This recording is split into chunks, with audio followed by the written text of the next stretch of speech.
V for virus, V for vaccine और V for victory. जी हाँ, vaccine से हमें मिली जीत, वैक्सीन से ही हारेगा वायरस। प्रधानमंत्री मोदी ने कोरोना वैक्सीन का दूसरा डोज लेने के बाद आज यही संदेश दिया। वैक्सीन लेने के बाद प्रधानमंत्री ने ट्वीट किया,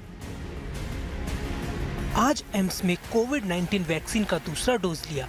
हमारे पास वायरस को हराने के लिए कुछ तरीकों में वैक्सीनेशन एक है।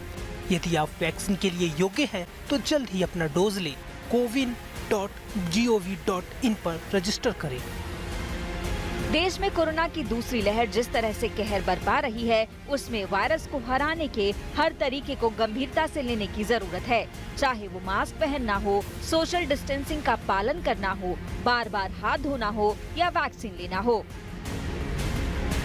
देश में पिछले 4 दिनों से कोरोना संक्रमण हर रोज नए रिकॉर्ड बना रहा है। यही नहीं, पिछले 4 दिनों से 24 घंटे में सबसे ज्यादा मामले भारत में ही आ रहे हैं। बुधवार को भारत में 1,26,789 नए मामले सामने आए, जबकि इस दौरान 685 लोगों की जान चली गई। इस दौरान अकेले महाराष्ट्र में कोरोना से 59,907 नए मामले सामने आए, जबकि 322 की मौत हो गई। हर रोज संक्रमण के आंकड़े न केवल बढ़ रहे हैं, बल्कि नया रिकॉर्ड भी बना रहे हैं। ऐसे में तमाम उपायों के साथ वैक्सीनेशन बहुत जरूरी है।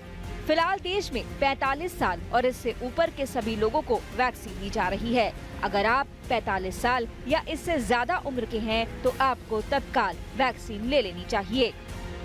वैक्सीन आपको कोरोना से किस तरह बचाएगी, ये आपको विस्तार से बताएंगे। आप बने रहिए हमारे साथ। समझ जाओ, आगरवासियों समझ जाओ, मास्क लगाओ, 2 गज की दूरी रखो। कोरोना वायरस रूपी इस यमराज के सफाये में वैक्सीन की बहुत ही महत्वपूर्ण भूमिका है और वैक्सीनेशन की दिशा में भारत बहुत तेजी से आगे बढ़ रहा है। भारत दुनिया के उन चंद देशों में शामिल है जहां वैक्सीन देने की गति बहुत तेज है।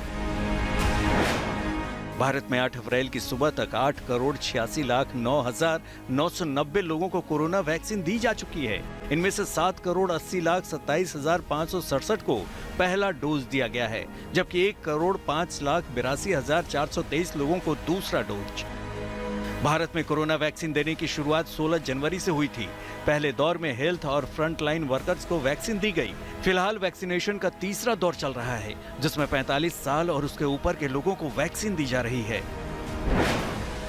अमेरिका में 14 दिसंबर से वैक्सीनेशन शुरू हुआ था और अब तक 10.8 करोड़ लोगों को वैक्सीन का पहला डोज दिया गया है, जबकि ब्रिटेन में 3.2 करोड़ लोगों को पहला डोज दिया गया है।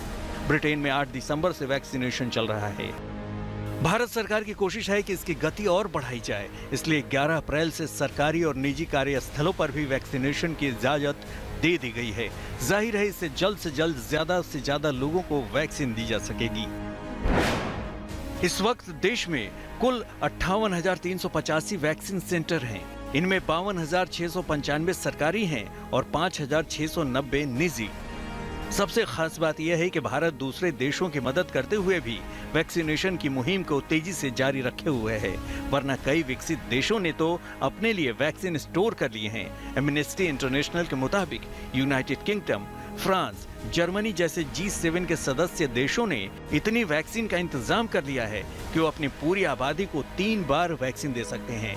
दूसरी ओर भारत अभी तक वैक्सीन के 6.45 करोड़ डोज दूसरे देशों को दे चुका है। विश्व स्वास्थ्य संगठन के कोवैक्स प्रोग्राम के तहत भारत महत्वपूर्ण भूमिका निभा रहा है। भारत इसके लिए अब तक 1.81 करोड़ डोज दे चुका है। विश्व स्वास्थ्य संगठन समेत कई देश भारत को इसके लिए शुक्रिया कह चुके हैं। भारत सिर्फ अपने बारे में नहीं सोच रहा, बल्कि दूसरे देशों के बारे में सोचते हुए वैक्सीनेशन मुहिम चला रहा है।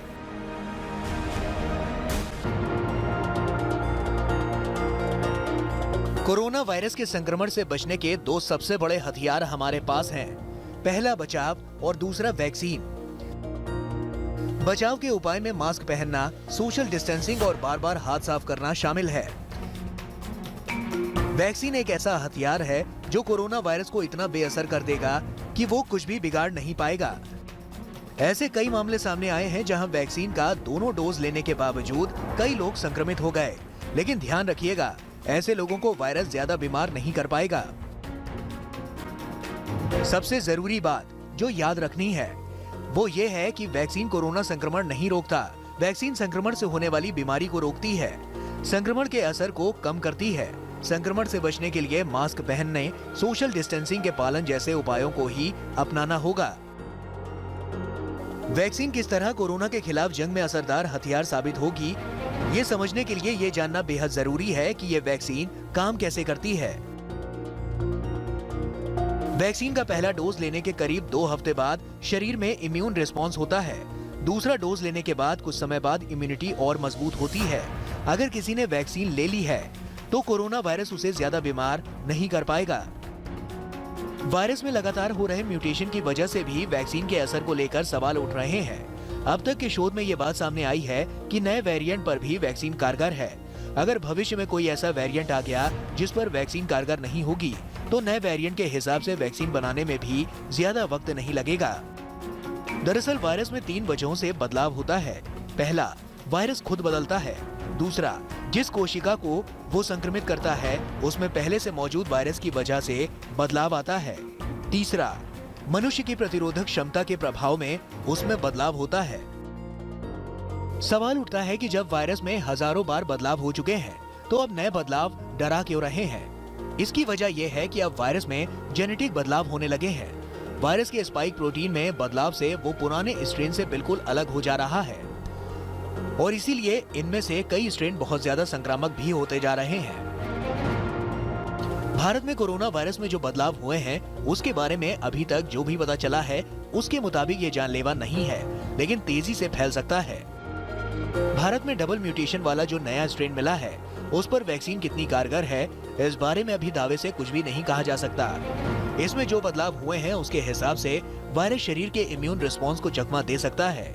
इस बारे में सटीक जानकारी रिसर्च के बाद ही सामने आ पाएगी, लेकिन इतना तय है कि वैक्सीन लेने के बाद वायरस का चाहे जो भी स्ट्रेन क्यों ना हो वो जानलेवा साबित नहीं होगा। संक्रमण के साथ साथ अब भारत में कोरोना से मृत्यु दर भी बढ़ने लगी है। इसे वैक्सीन ही रोक सकती है, इसीलिए जरूरी है कि जो लोग एलिजिबल हैं वो वैक्सीन जल्द से जल्द ले लें।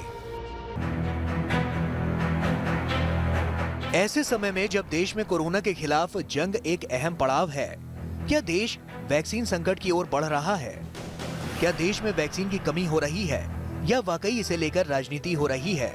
ये सवाल इसलिए उठ रहे हैं क्योंकि कई राज्यों ने न केवल वैक्सीन की कमी का आरोप लगाया बल्कि केंद्र पर भेदभाव का आरोप भी लगाया। वैक्सीनेशन के भी हमारे पास 4-5 दिन का स्टॉक है। गैर बीजेपी शासित राज्य वैक्सीन की कमी का आरोप लगा रहे हैं तो इस पर सियासत भी गर्माती जा रही है। केंद्रीय स्वास्थ्य मंत्री हर्षवर्धन ने कल 2 टूक कहा कि महाराष्ट्र अपनी नाकामी छिपाने के लिए ऐसा आरोप लगा रहा है। महाराष्ट्र बीजेपी नेता भी उद्धव सरकार पर हमलावर है।